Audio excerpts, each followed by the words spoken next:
नमस्कार, मैं हूं आपके साथ में श्वेता कर्क और आप देख रहे हैं 4TV न्यूज। अब वक्त हो चला है देश दुनिया की तमाम बड़ी खबरों का।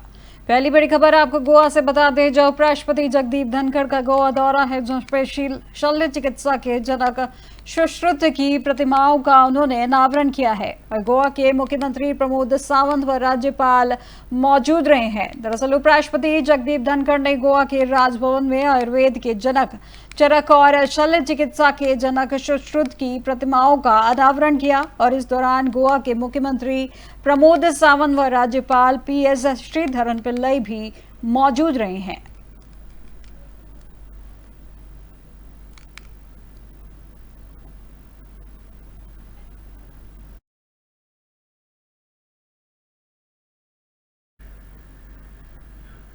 और अब अगली बड़ी खबर आपको बता दें, जो अमेरिकी राष्ट्रपति डोनाल्ड ट्रंप का एक ट्वीट आया है, जहां पे ये भयानक DC हत्याएं अब समाप्त होनी चाहिए और उन्होंने ये भी कहा कि नफरत कट्टरपंथ के लिए अमेरिका में कोई जगह नहीं है। दरअसल अमेरिकी राष्ट्रपति डोनाल्ड ट्रंप का एक ट्वीट सामने आया है, जिसमें उन्होंने कहा कि ये भयानक DC हत्याएं, जो स्पष्ट रूप से यहूदी विरोधी भावना पर आधारित हैं, अब समाप्त होनी चाहिए। कोई नफरत और कट्टरपंथ के लिए अमेरिका में कोई जगह नहीं है। और इसके साथ ही उन्होंने पीड़ितों के परिवारों के प्रति संवेदना व्यक्त करते हुए कहा कि यह बहुत दुख की बात है कि ऐसी चीज हो सकती है। भगवान आप सभी का भला करे।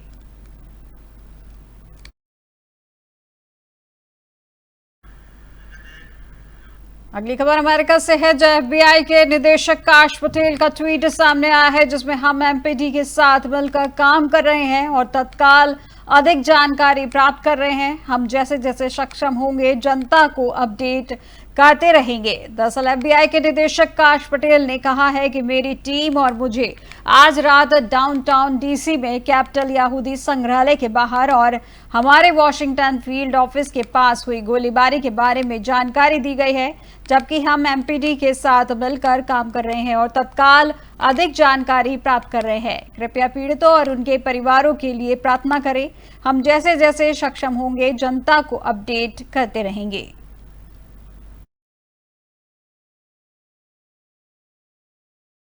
अगली खबर आपको बता दें, जो इजराइल के 2 कर्मचारियों को मारी गई है गोली, जब बोल रहे हैं इजरायली दूतावास के प्रवक्ता ताल नैम।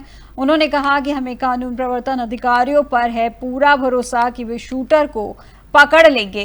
दरअसल वाशिंगटन US में इजरायली दूतावास के प्रवक्ता ताल नैम ने कहा है कि आज शाम वाशिंगटन DC में कैपिटल यहूदी संग्रहालय में एक यहूदी कार्यक्रम में भाग लेने के दौरान इजरायली दूतावास के 2 कर्मचारियों को नजदीक से गोली मार दी गई है और हमें स्थानीय और संघीय दोनों स्तरों पर कानून प्रवर्तन अधिकारियों पर पूरा भरोसा है कि वे शूटर को पकड़ लेंगे और पूरे संयुक्त राज्य अमेरिका में इजराइल के प्रतिनिधियों और यहूदी समुदायों को रक्षा करेंगे।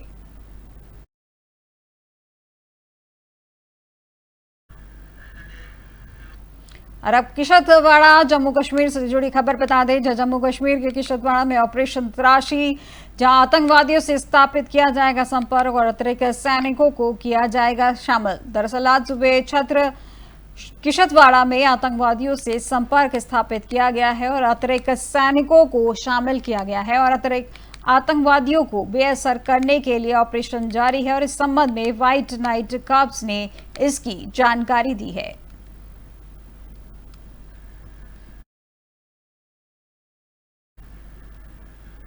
खबर दिल्ली से है, जब भाजपा सांसद कैप्टन ब्रजेश चौटा का एक बयान सामने आया है, जो उन्होंने कहा कि मेरे लिए सम्मान और सौभाग्य की बात है और भारत अपनी स्थिति को लेकर बहुत स्पष्ट है। दरअसल सीमा पार आतंकवाद और ऑपरेशन सिंदूर के खिलाफ भारत की निरंतर लड़ाई को बढ़ावा देने के लिए प्रमुख साझेदार देशों का दौरा करने वाले 7 प्रतिनिधिमंडलों में से एक के सदस्य और भाजपा सांसद कैप्टन ब्रजेश चौटा ने कहा कि पहली बार सांसद बनने वाले और सुरक्षा बलों में सेवा देने वाले व्यक्ति के रूप में मेरे लिए सम्मान और सौभाग्य की बात है कि मैं भारत का संदेश उन देशों में ले जाऊं जहां मैं जा रहा हूं।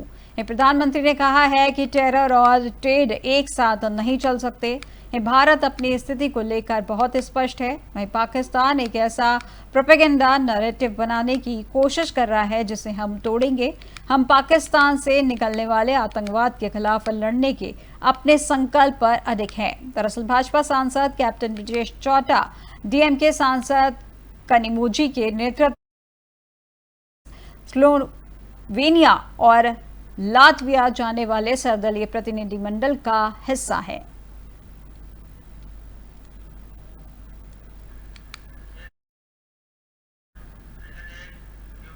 अगली खबर भी दिल्ली से है, जहां आप सांसद अशोक कुमार मित्तल का बयान सामने आया है। जहां प्रतिनिधिमंडल के सदस्य हैं आप सांसद अशोक कुमार मित्तल, जो भारत एक शांति प्रिय देश था और शांति प्रिय देश रहेगा।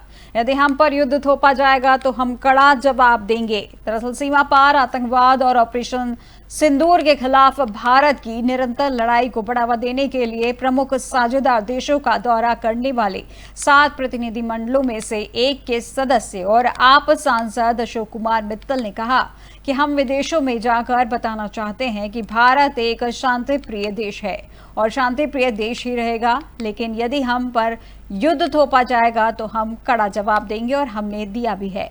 भारत की दूसरे देशों पर कब्जा करने की नीति कभी नहीं रही। हम दुनिया को यही बताना चाहते हैं कि हमने कोई नुकसान नहीं किया है।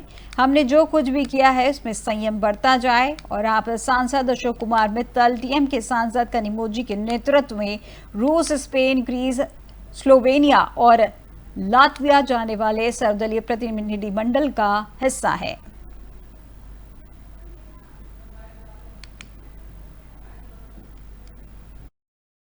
ऑपरेशन सिंदूर के माध्यम से पाकिस्तान को नाकू चने चबाए हैं, तो उस वजह से वो भुखला गया है और पूरे विदेशों में दुष्प्रचार कर रहा है कि भारत हमारी जमीन हड़पना चाहता है, भारत ने हमारे नागरिकों की हत्या की, भारत ने हमारे नागरिक प्रतिष्ठानों पर हमला किया, तो ताकि वो मुद्दे को डाइवर्ट कर सके, भड़का सके।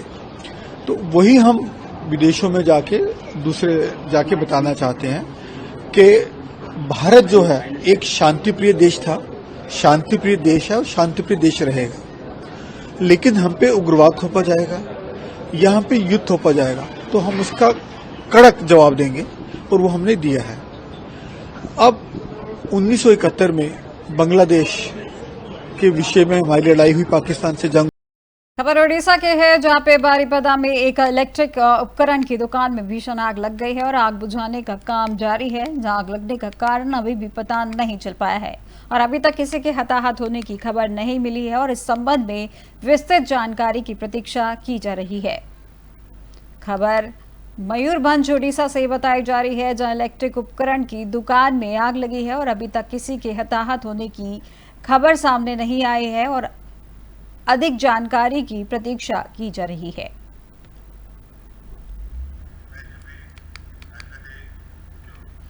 आपको पता दिल्ली से है, जो दिल्ली में ऑपरेशन बुलेट का विशेष अभियान चलाया गया, जिसमें 13 लाख रुपए की कीमत की 10 मोटरसाइकिल बरामद की गई हैं और 2 अपराधियों को गिरफ्तार किया गया है। दरअसल आउटर नॉर्थ डिस्ट्रिक्ट पुलिस ने करीब 13 लाख रुपए की कीमत की 10 हाई एंड चोरी की मोटरसाइकिल बरामद की है, जिनमें 6 रॉयल एनफील्ड बुलेट भी शामिल हैं। जहां दिल्ली पुलिस ने बताया कि यह कार्रवाई चल रहे विशेष अभियान ऑपरेशन बुलेट के तहत की गई है और दिल्ली और आसपास के इलाकों में मोटरसाइकिल चोरी की वारदातों में शामिल 2 अपराधियों को गिरफ्तार किया गया है।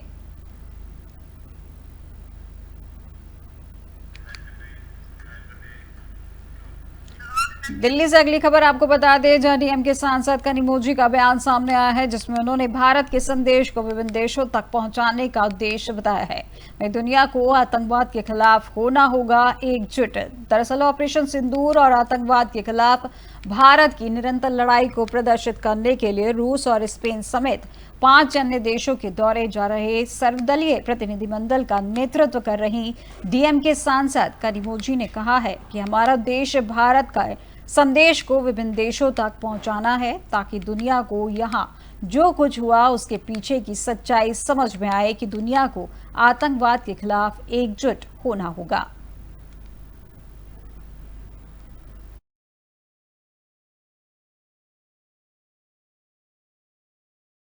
वही यमुनानगर से है जो जगाधारी की इंदिरा कॉलोनी में फर्नीचर गोदाम में आग लगी है, जहां मौके पर पहुंची है फायर ब्रिगेड की कई गाड़ियां और आसपास के क्षेत्र में अफरा तफरी मची हुई है।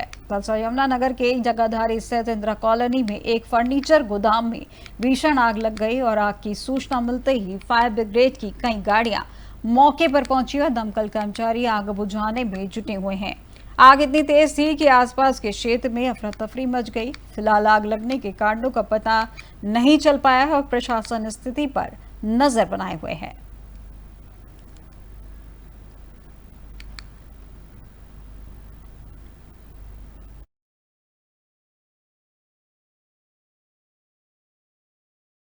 अगली खबर आपको दिल्ली से बता दें, जहां एक होटल से गिरफ्तार नेपाल नागरिक अंसारुल मियां अंसारी ने खुलासा किया है। उन्होंने कहा कि वह कतर में एक कैब चलाता था, जहां उसकी मुलाकात आईएसआई हैंडलर से हुई थी, जहां आईएसआई के शीर्ष अधिकारियों ने उसकी ट्रेनिंग दी थी और सूत्रों के अनुसार से जानकारी दी जा रही है। दरअसल सूत्रों के अनुसार से खबर आपको बता दें, जहां दिल्ली के एक होटल से गिरफ्तार किए गए नेपाली नागरिक अंसारुल मियां अंसारी ने खुलासा किया है कि वह कतर में कैब चलाता था, जहां उसकी मुलाकात आईएसआई के एक हैंडलर से हुई थी, जब बाद में अंसारुल को पाकिस्तान ले जाया गया, जहां उसे कई दिनों तक आईएसआई के शीर्ष अधिकारियों ने ट्रेनिंग दी और फिर नेपाल के रास्ते दिल्ली भेज दिया गया। दिल्ली पुलिस अधिकारियों के अनुसार यह एक गुप्त ऑपरेशन था, जिसमें केंद्रीय एजेंसियां शामिल थीं। दिल्ली पुलिस ने मई में चार्जशीट दाखिल की और ऑपरेशन जनवरी से मार्च 2025 तक चला, जिसमें 2 लोगों को गिरफ्तार किया गया है और दोनों को तिहाड़ जेल में रखा गया है। दरअसल नेपाल मूल के आरोपी अंसारुल मियां अंसारी को दिल्ली में उस समय पकड़ा गया जब वे पाकिस्तान जाने की फिराक में था और वे आईएसआई के कहने पर दिल्ली आया था। आईएसआई ने अंसारुल से गोपनीय दस्तावेजों से सीडी बनाकर पाकिस्तान भेजने को कहा था और इससे पूछताछ के बाद रांची में एक और व्यक्ति को भी गिरफ्तार किया गया। इस संबंध में दिल्ली पुलिस के अनुसार जनवरी से मार्च 2025 तक चलाए गए गुप्त ऑपरेशन में आईएसआई के स्लीपर सेल के एक नेटवर्क का भंडाफोड़ किया गया है और 2 आईएसआई एजेंटों को गिरफ्तार किया गया है। दिल्ली पुलिस के साथ एजेंसियों ने नेपाली मूल के आईएसआई एजेंट अंसारुल मियां अंसारी समेत 2 एजेंटों को भी गिरफ्तार किया है, जिनके पास से सुरक्षा बलों से जुड़े कई गोपनीय दस्तावेज बरामद किए हैं। दिल्ली पुलिस ने मई में चार्जशीट दाखिल की और गिरफ्तार किए गए दोनों आईएसआई एजेंट तिहाड़ जेल में बंद हैं।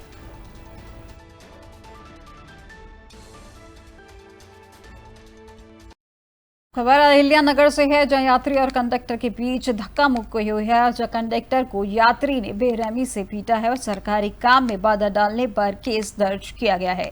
दरअसल अहिल्यानगर जिले के कोपर गांव में बस स्टैंड से संगमनेर की ओर जाने वाली बस में आज सुबह एक गंभीर घटना घटित हुई है, जहां बस में बैठने को लेकर एक यात्री और कंडक्टर के बीच पहले धक्का मुक्की हुई और इसके बाद विवाद बढ़ता गया और बहस मारपीट में बदल गई।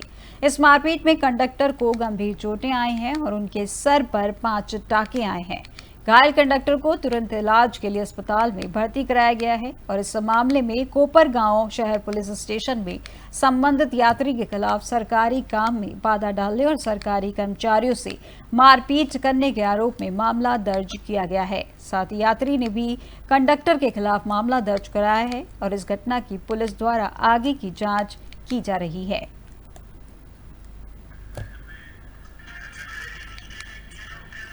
खबर बीकानेर से है, जो राजस्थान के मुख्यमंत्री भजनलाल शर्मा का एक बयान सामने आया है, जिसमें ऑपरेशन सिंदूर के बाद राजस्थान के सीमावर्ती जिले में उत्साह है और प्रधानमंत्री यहां से देश के 104 स्टेशनों का लोकार्पण कर रहे हैं। दरअसल राजस्थान के मुख्यमंत्री भजनलाल शर्मा ने कहा कि ऑपरेशन सिंदूर के बाद राजस्थान के सीमावर्ती जिले में जनता का उत्साह है। प्रधानमंत्री यहां से देश के 104 स्टेशनों का लोकार्पण किया है और उसके साथ ही राजस्थान की कई योजनाओं का भी लोकार्पण भी यहां से किया गया है, जहां ऑपरेशन सिंदूर के बाद उनका राजस्थान आना हुआ है, जहां हम सौभाग्यशाली हैं। कल मोदी की सभा है और इसके अलावा बहुत उत्साह है।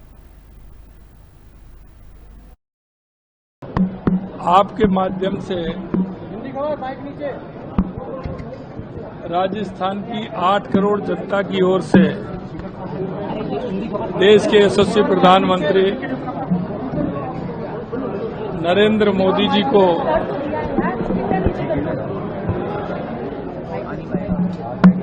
हमारे सीमावर्ती जिला बीकानेर में आने पर और इस बीकानेर की धरती से और देशनोक स्टेशन से 104 देश के स्टेशनों का लोकार्पण हो रहा है। ये बहुत ही खुशी की बात है। ऑपरेशन सिंदूर के बाद राजस्थान के सीमावर्ती जिलों में जिस तरह से यहाँ की जनता का उत्साह है, लोगों में उमंग है, मैं कह सकता हूं हमारे प्रधानमंत्री जी देश के 104 स्टेशनों का लोकार्पण कर रहे हैं। उसके साथ ही राजस्थान की कई योजनाओं का लोकार्पण भी यहां हो रहा है, शिलान्यास हो रहा है और ऑपरेशन सिंदूर के बाद उनका राजस्थान में आना हो रहा है। हम बहुत ही सौभाग्य आपके माध्यम से राजस्थान की 8 करोड़ जनता की ओर से। खबर दिल्ली से है, जहां मानसून से पहले जल भराव की समस्या से निपटने के लिए लोक निर्माण विभाग यानी पीडब्ल्यूडी की ओर से सिंचाई एवं बाढ़ नियंत्रण विभाग संयुक्त रूप से नालों की सफाई और मरम्मत का निरीक्षण करेंगे। जहां सभी इंजीनियरों को 28 मई तक 1259 किलोमीटर सड़कों का निरीक्षण रिपोर्ट सौंपने के निर्देश दिए गए हैं। जहां पीडब्ल्यूडी के अधिकार क्षेत्र में सड़क के किनारे नालों की सफाई पर विशेष ध्यान दिया जा रहा है।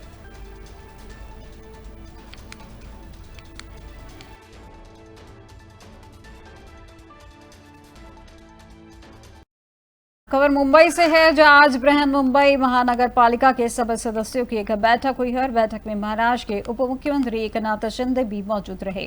वार्डों की समस्याओं और विकास पर चर्चा की गई है। दरअसल महाराष्ट्र के उप मुख्यमंत्री एकनाथ शिंदे ने कहा कि आज बृहन मुंबई महानगर पालिका के सभी सदस्यों की बैठक हुई और बैठक में वार्डों की समस्याओं और उनके विकास के लिए आवश्यक मदद पर चर्चा की गई। महायुति ने सभी लंबित कार्य पूरे कर लिए हैं और इसलिए बृहन मुंबई महानगर पालिका चुनाव में महायुति का भगवा झंडा बृहन मुंबई में महानगर पालिका पर लहराएगा, ये हमें विश्वास है।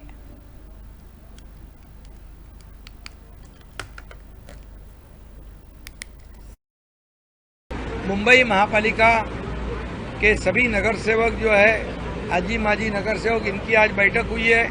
इस बैठक में उनके वार्ड में जो कुछ समस्या है, उनके विकास के काम है, इसको आज सुनने का भी प्रयास किया है और उसमें उनको विकास के लिए जो आवश्यक योगदान है, आवश्यक सहकार्य है, वो भी देने का काम बात हुई है, उस पर चर्चा हुई है।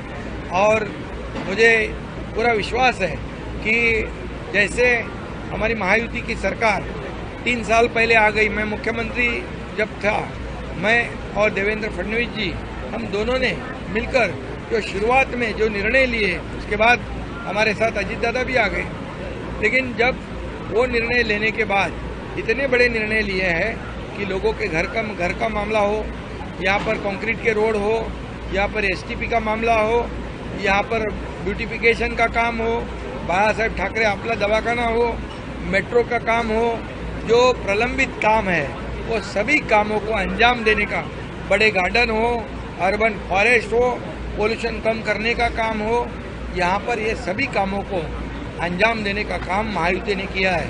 और महायुति जो विधानसभा में जो 2.5 साल में हमारे महायुति ने काम किया, वो विधानसभा में लोगों ने हमारे को जो सहयोग किया, जो लैंडस्लाइड मैंडेट दिया है, वैसे ही यह महायुति ने किया हुआ काम पिछले कई सालों से जो नहीं हुआ, वो महायुति ने किया है। इसलिए इस मुंबई महापालिका के चुनाव में महायुति का भगवा झंडा ये मुंबई महापालिका के सभी नगर सेवक जो है, आजी माजी नगर सेवक, इनकी आज बैठक हुई है।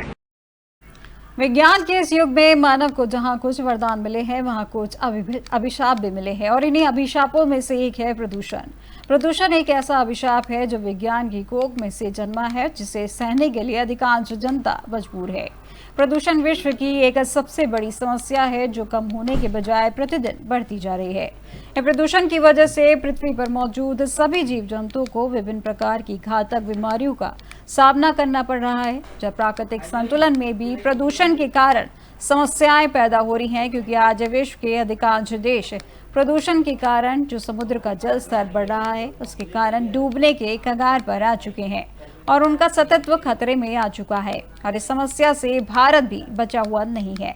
भारत भी इस समस्या से विकराल रूप ले लिया है। वहीं देश की राजधानी दिल्ली भी अगर बात करें तो दिल्ली में वायु गुणवत्ता गंभीर स्तर पर पहुंच चुका है और कुछ ऐसी ही स्थिति दिल्ली के अन्य क्षेत्रों में भी है। तो आज हम विस्तार से समझेंगे कि आखिर पॉल्यूशन क्या है और इसकी कौन कौन से कारण है और इससे बचने के क्या क्या प्रयास किए जा रहे हैं। तो हर एक बिंदु को समझने के लिए देखिए हमारी एक खास रिपोर्ट। दिल्ली में AQI का स्तर, दिल्ली के प्रदूषित इलाके, दिल्ली में वायु गुणवत्ता और जनजीवन पर असर, दिल्ली में AQI और स्वास्थ्य चेतावनी। दिल्ली में वायु गुणवत्ता गंभीर स्तर पर पहुंच चुका है। कुछ इलाकों में AQI यानी एयर क्वालिटी इंडेक्स 400 के पार पहुंच गया है। कुछ ऐसी स्थिति दिल्ली के अन्य क्षेत्रों की भी है। बीते दिनों सुबह वायु गुणवत्ता सूचकांक यानी AQI 305 दर्ज किया गया, जो बहुत खराब श्रेणी में आता है। राजधानी के कई हिस्सों में हालात और भी चिंताजनक रहे, जहां AQI गंभीर स्तर पर पहुंच गया है। बता दें कि केंद्रीय प्रदूषण नियंत्रण बोर्ड यानी CPCB के आंकड़ों के मुताबिक वजीरपुर में AQI 400 के पार पहुंच चुका है। वहीं मुंडका में 406, दिल्ली टेक्नोलॉजिकल यूनिवर्सिटी यानी DTU क्षेत्र में 365 और आनंद विहार में 362 दर्ज किया गया। ये सभी आंकड़े हवा की गुणवत्ता में भारी गिरावट को दिखाते हैं। इससे यहाँ के जनजीवन बुरी तरह प्रभावित हो रहे हैं। भारत में सबसे प्रदूषित शहरों की सूची, भारत में प्रदूषण स्तर का ग्राफ, भारत का वैश्विक प्रदूषण में स्थान, दिल्ली और उत्तर भारत में प्रदूषण स्तर, प्रदूषण के स्वास्थ्य पर प्रभाव। वहीं दुनिया के 20 सबसे प्रदूषित शहरों में 13 भारतीय शहर हैं। 2024 में भारत दुनिया के 5वें सबसे प्रदूषित देश के रूप में स्थित हुआ। वहीं विश्व स्तर पर भारत के 20 सबसे प्रदूषित शहरों में अधिकांश उत्तर भारत में है। विश्व वायु गुणवत्ता रिपोर्ट 2024 के मुताबिक दुनिया के शीर्ष 20 सबसे प्रदूषित शहरों में 13 भारतीय शहर शामिल है, जिनमें बर्निहाट, दिल्ली, फरीदाबाद, लोनी, गुरुग्राम और मुल्तानपुर शामिल है। दिल्ली में वायु प्रदूषण और कई उत्तर भारतीय शहरों में उच्च प्रदूषण स्तर दिखाई देते हैं, जिसमें से गाजियाबाद, नोएडा, फरीदाबाद, सोनीपत, हापुड़, अमृतसर, गुरुग्राम, बांदा इत्यादि शामिल है। यहाँ की हवा में PM2.5 और PM10 अधिक मात्रा में शामिल है। अब अगर प्रदूषण का अर्थ को समझने की कोशिश करें तो आपको बताते चले, प्रदूषण का मतलब है हमारे चारों ओर फैली जो हवा है उसमें असंतुलन का पैदा होना, ना शुद्ध वायु मिलना, ना शुद्ध जल मिलना, ना शुद्ध खाद्य मिलना और ना ही शांत वातावरण। प्रदूषण के प्रकार, वहीं प्रदूषण के प्रकार की बात करें तो प्रदूषण कई तरह के होते हैं, जिसमें सबसे प्रमुख है वायु प्रदूषण, जल प्रदूषण और ध्वनि प्रदूषण, जो कि मानव जीवन के लिए सबसे जरूरी है और मानव ने ही उसे बर्बाद कर दिया, जिससे लोगों के जीवन को खतरा पैदा हो गया। क्योंकि लोगों का पुराने दौर में जीवन काल 100 साल से अधिक होता था, लेकिन अब इतने विज्ञान के विकास के बाद भी औसत जीवन 55 से 60 साल का होता है। अब एक एक कर इन सभी के बारे में बात करें तो सबसे पहले हम बात करते हैं वायु प्रदूषण के बारे में। आपको बता दें, वायु प्रदूषण महानगरों में सबसे अधिक फैला है। वहां 24 घंटे कल कारखानों का धुआं, मोटर वाहनों का काला धुआं इस तरह फैल गया है कि स्वस्थ वायु में सांस लेना दूभर हो गया है और ये कण सांस के साथ मनुष्य के फेफड़ों में चले जाते हैं और ऐसे रोगों को जन्म देते हैं जो लोगों की जीवन लीला खत्म कर देती है। यह समस्या वहां अधिक होती है जहां सघन आबादी है, वृक्षों का अभाव होता है और वातावरण गंदा होता है। वहीं अगर जल प्रदूषण की बात करें तो आपको बता दें कि जल प्रदूषण, कल कारखानों का दूषित जल अब नदी नालों में मिलता है, जिससे भयंकर जल प्रदूषण पैदा होता है। बाढ़ के समय तो कारखानों का दुर्गंधित जल सब नदी नालों में घुल मिल जाता है, जिससे कई सारी बीमारियां भी पैदा होती है। ध्वनि प्रदूषण, वहीं ध्वनि प्रदूषण की बात करें तो आपको बता दें कि मनुष्य को रहने के लिए शांत वातावरण होना चाहिए, लेकिन आजकल कल कारखानों का शोर, यातायात का शोर, मोटर गाड़ियों की चिल्लाहट, लाउड स्पीकर्स की आवाज ने बहरेपन और तनाव को जन्म दे दिया है और इससे लोग काफी परेशान रहने लगे हैं। प्रदूषण के दुष्परिणाम, इन प्रदूषण के कारण कई सारे दुष्परिणाम भी सामने आते हैं, जिनमें सबसे अहम है वह है जीवन का खतरा, क्योंकि इन प्रदूषण के कारण मानव के स्वस्थ जीवन को खतरा पैदा हो गया है। खुली हवा में लंबी सांस लेने तक को इंसान तरस गया। गंदे जल के कारण कई बीमारियां फसलों में चली जाती है, जो मनुष्य के शरीर में पहुंचकर घातक बीमारियां पैदा करती है। क्योंकि आप सबको पता होगा कि जब भोपाल गैस कारखानों से गैस का रिसाव हुआ था तो इसी गैस के कारण हजारों लोग मर गए थे, कितने ही अपंग भी हुए थे। पर्यावरण प्रदूषण के कारण न समय पर बारिश होती है, न सर्दी गर्मी का चक्र ठीक से चलता है। सूखा, बाढ़, ओला प्राकृतिक प्रकोप के कारण भी प्रदूषण ही है। प्रदूषण तो जीवन के लिए खतरा है ही, लेकिन जो इसके कारक है आपको उसे भी जानना चाहिए। आपको बता दें, प्रदूषण के कारण, प्रदूषण को बढ़ाने में कल कारखाने, वैज्ञानिक साधनों का अधिक उपयोग, फ्रिज, कूलर, ऊर्जा उत्पादन करने वाली मशीनें आदि दोषी हैं। प्राकृतिक संतुलन का बिगड़ना भी मुख्य कारण है। वृक्षों को अंधाधुंध काटने से मौसम का चक्र बिगड़ता है। घनी आबादी वाले क्षेत्रों में हरियाली ना होने से भी प्रदूषण बढ़ा है, लेकिन इसमें सुधार किया जा सकता है। सुधार के उपाय, अलग अलग प्रकार के प्रदूषण से बचने के लिए अधिक से अधिक पेड़ लगाना चाहिए। हरियाली की मात्रा अधिक हो, सड़कों के किनारे घने वृक्ष हो, आबादी वाले क्षेत्र खुले हो, हवादार हो। कल कारखानों को आबादी से दूर रखना चाहिए और उनसे निकले प्रदूषित मल को नष्ट करने के बजाय उसका उपाय सोचना चाहिए। प्रदूषण की समस्या को हल करने के लिए हमें सामूहिक प्रयास की जरूरत है। अधिक से अधिक वृक्षारोपण, हरियाली का बढ़ावा और प्रदूषण नियंत्रण के सख्त उपाय अपनाने होंगे। इसके साथ ही सरकारी नीतियों में सुधार और जन जागरूकता को बढ़ावा देना भी बेहद जरूरी है। हमें यह समझना होगा कि प्रदूषण सिर्फ पर्यावरण नहीं, बल्कि हमारे स्वास्थ्य और भविष्य के लिए भी खतरा बन चुका है। अब अगर हम अपने कदम नहीं उठाएं, तो आने वाली पीढ़ियां इसके दुष्परिणामों को। देश दुनिया की तमाम बड़ी खबरों में फिलहाल बस इतना ही, और अधिक जानकारी के लिए देखते रहिए 4TV न्यूज़। नमस्कार।